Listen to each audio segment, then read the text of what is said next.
On the morning of April 13, 1612, a small wooden boat drifted slowly across the tide toward the isolated island of Ganryujima.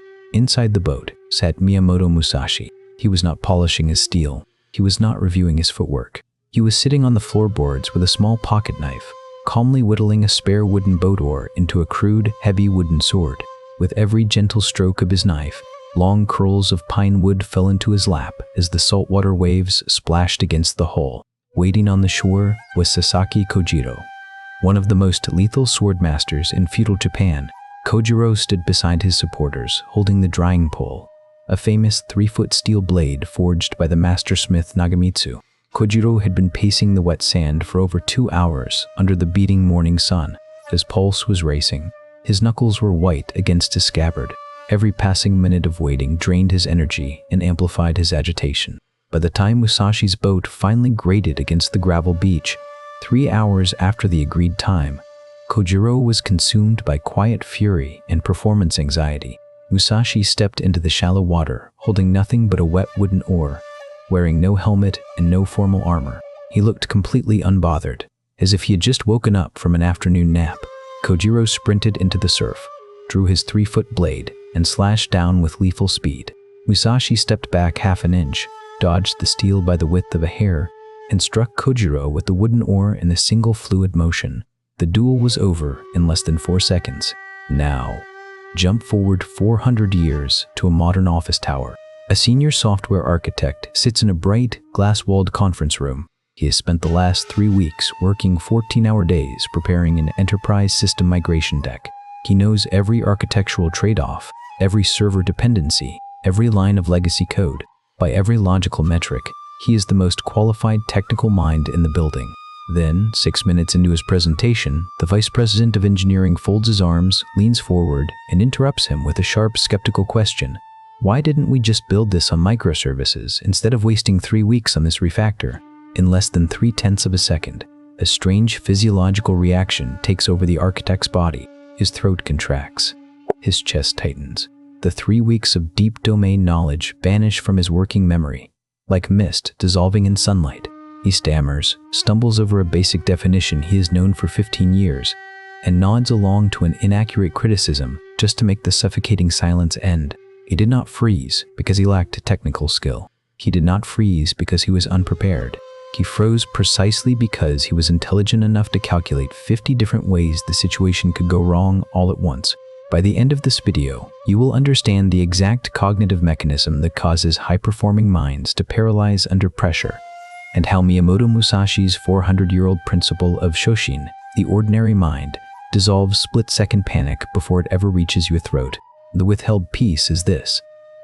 The reason you freeze under pressure is not a flaw in your confidence. It is a precise physiological miscalculation about where your awareness is anchored when the threat arrives. In 1645, retired from combat and living as a hermit in the Ragando cave in Kyushu, Miyamoto Musashi spent his final months writing down Go-Rin no Sho, the Book of 5 Rings. Musashi fought 61 life-or-death duels in his lifetime, and was never defeated once. Yet when he sat down to summarize his life's work, he did not write about secret sword techniques or physical speed. Instead, in the water book section, he wrote a single foundational instruction that modern neuroscience is only now beginning to validate. In strategy, your spiritual bearing must be no different from your normal stance, both in combat and in daily life. You must be determined, though calm. Do not let your mind be influenced by your body, nor your body by your mind. Neither elevated nor depressed. Keep your posture upright and your mind fluid. Musashi called this state Shoshin, the ordinary mind.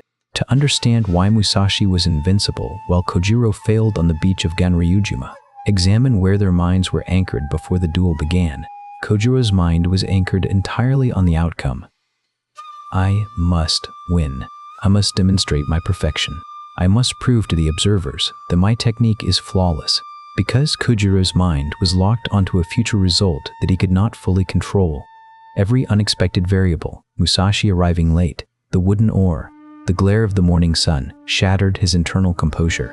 Kojiro was carrying the terrifying weight of the entire outcome on his shoulders before he even unsheathed his sword. Musashi, by contrast, was whittling wood on a boat.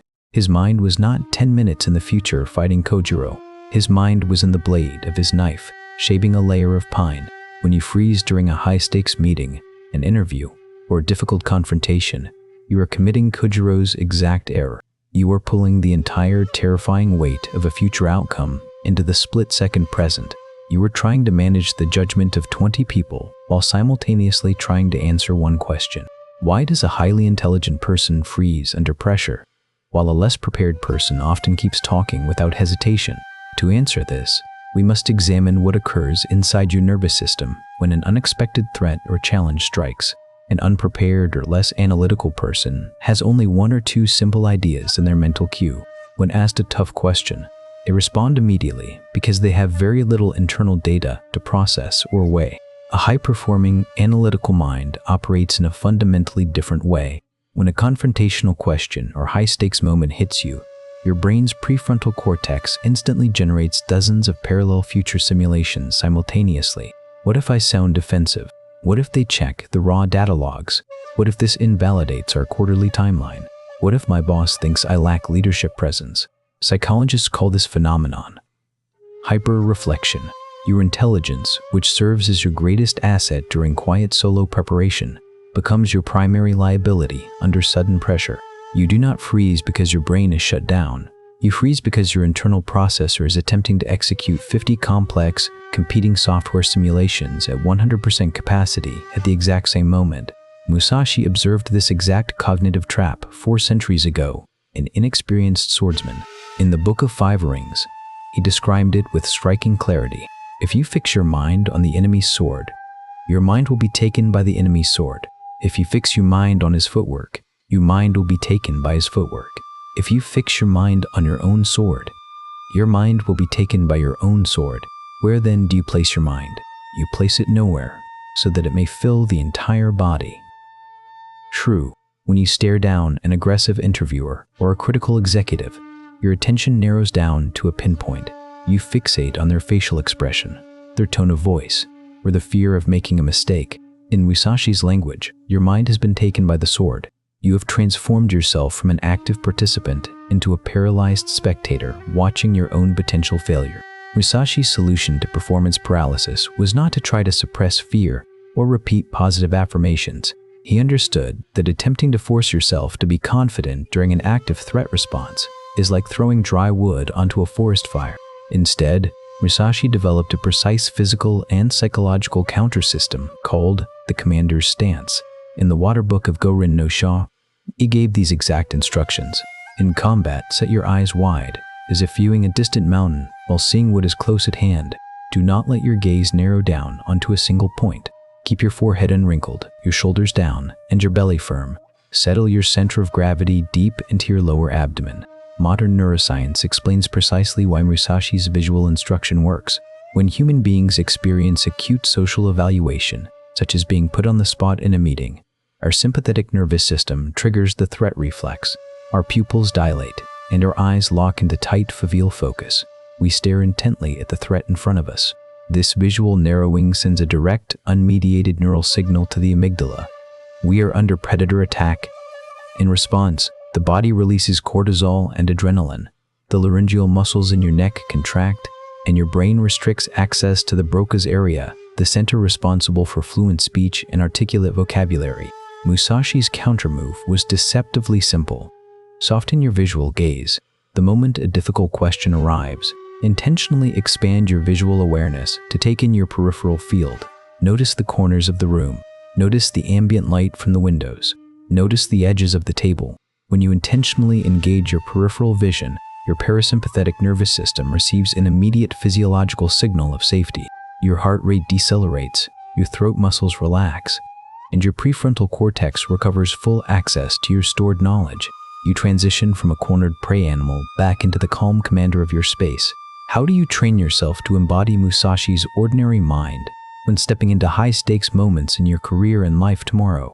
Whenever you feel the familiar wave of heat rising in your chest or neck during a pressure-filled moment, execute the 3-step Musashi protocol. 1. Kate Relo R. Promises. Lower your center. Drop the shoulders. Musashi wrote. Do not let your shoulders rise. Settle your breath into your lower abdomen. The moment pressure hits, consciously drop your shoulders 2 inches away from your ears and unclench your stomach muscles. When your body acts physically grounded, your nervous system infers that there is no physical emergency. Expand at the field. Peripheral awareness. Stop staring intently at the person challenging you. Soften your gaze and take in the broader physical environment around you. This visual expansion breaks the threat lock circuit in your amygdala. And the desiccation tactics problems every Seletic ever destica. The 3-second exhale. Rule: never attempt to answer a confrontational question from a contracted chest. Take 1 full deliberate exhale through your nose before speaking your first word. To your internal anxiety, those 3 seconds will feel like an eternity. But to everyone watching you in the room, those 3 seconds will look like absolute, unshakable authority. Musashi did not win duels because he possessed superior strength or faster reflexes than his rivals. He won because while his opponents were fighting the terrifying ghosts of future outcomes, Musashi was simply moving an oar through water. The next time you step into a high-stakes room, remember the small wooden boat drifting toward the island of Ganryujima. You do not need to prove your entire life's worth in the next 10 seconds. You do not need to win every future debate before you finish slide 5. Drop your shoulders. Yes, soften your eyes. Settle your breath into your seat. Let the wood shavings fall where they may. Subscribe to Mindkoi and keep swimming forward. Wait, fate, ingestry dying in testavies.